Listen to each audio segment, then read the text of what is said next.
அனைவருக்கும் ஆர்சிசியின் அன்பான வணக்கங்கள். இன்று நாம் இந்திய அரசியலமைப்பின் முக்கிய பகுதிகள் என்று நாம் பார்க்க போறோம். அதற்கு முன் நீங்க எங்க சேனலை சப்ஸ்கிரைப் பண்ண மறக்காம சப்ஸ்கிரைப் பண்ணிக்கோங்க. இந்திய அரசியலமைப்புல 12 அட்டவணை மற்றும் 25 பகுதிகள் உள்ளது. இன்று நாம் சில முக்கிய பகுதிகள் என்று பார்ப்போம். வாங்க விளக்கல் பார்க்கலாம். பகுதி 1. பகுதி 1 வந்து இந்திய யூனியன், அதாவது ஒன்றிய மற்றும் அதன் ஆட்சி பணிகள், அதாவது மாநில அமைப்பு, எல்லை வரையறை போன்றவை பற்றி விளக்கப்பட்டுள்ளது. பகுதி 1 வந்து நம்ம இந்தியாவோட எல்லை மற்றும் மாநில எல்லைகளை பற்றி விவரிக்கப்பட்டுள்ளது. பகுதி 1ல ஆர்டிகல் 1ல இருந்து 4 வரைக்கும் கூறப்பட்டுள்ளது. அடுத்தது பகுதி 2. பகுதி 2 வந்து இந்திய குடியுரிமை பற்றியது. பகுதி 2 இந்திய குடியுரிமை பற்றியது. பகுதி 2ல ஆர்டிகல் 5ல இருந்து 11 வரை கூறப்பட்டுள்ளது. அடுத்தது பகுதி 3 வந்து அடிப்படை உரிமைகள் மற்றும் அது மறுக்கப்படும் போது அதற்கான தீர்வுகளுக்கான உரிமை நமக்கு வழங்கியுள்ளது. பகுதி 3 அடிப்படை உரிமைகள் மற்றும் அது மறுக்கப்படும் போது அதற்கான தீர்வுகள் பற்றியது. பகுதி 3ல ஆர்டிகல் 12ல இருந்து 35 வரைக்கும் கூறப்பட்டுள்ளது.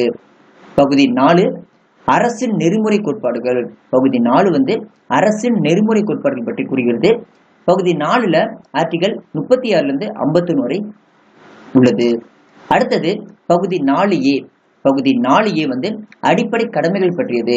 பகுதி 4A வந்து அடிப்படை கடமைகள். இதில் உள்ள பிரிவு வந்து 51A. அடுத்தது பகுதி 5. பகுதி 5 வந்து மத்திய அரசை பற்றியது. இதில் உள்ள பிரிவுகள் 52ல இருந்து 151 வரை.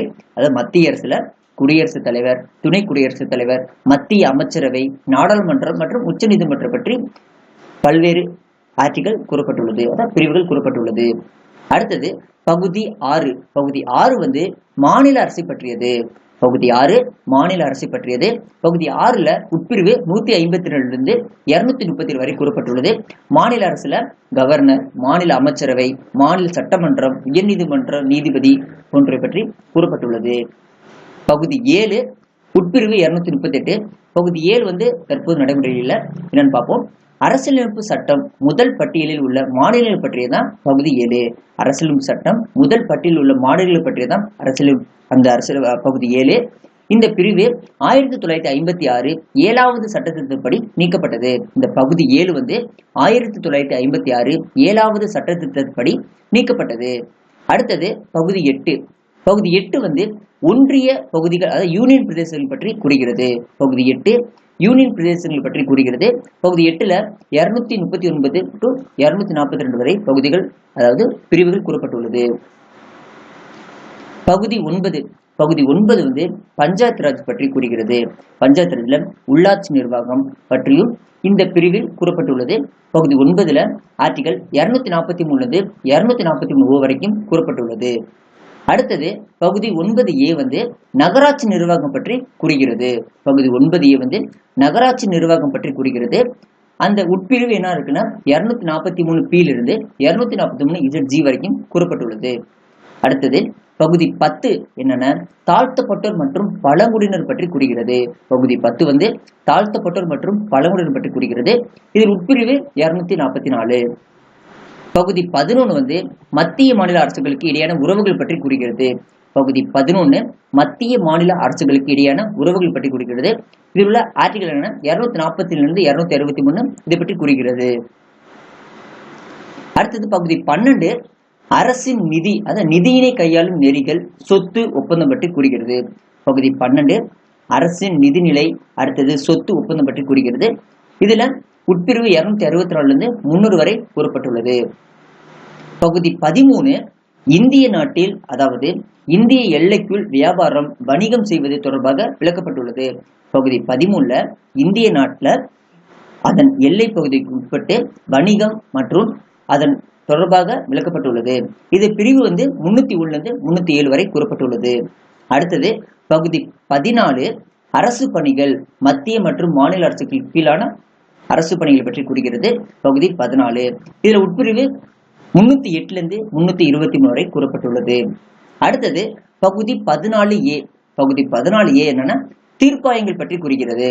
இதுல உட்பிரிவு 323 இருந்து 323B வரைக்கும் கூறப்பட்டுள்ளது.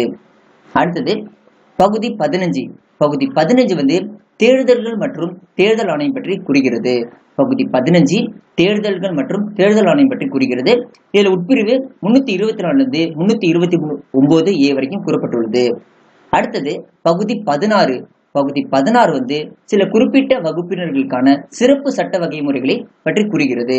பகுதி 16ல 330 342 விதிகள் கூறப்பட்டுள்ளது. அடுத்தது பகுதி 17. பகுதி 17 எதை பற்றி கூறுகிறதுனா இந்திய ஆட்சி மொழிகள், அதாவது அலுவலக மொழி, வட்டார மொழி, நீதிமன்ற மொழி பற்றி கூறுகிறது.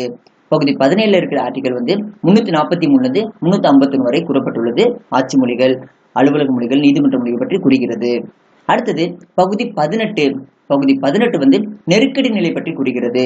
அது ஆர்டிகல் 352 360 வரைக்கும் கூறுகிறது. இது எமர்ஜென்சி ஆக்ட்னு சொல்லுவாங்க.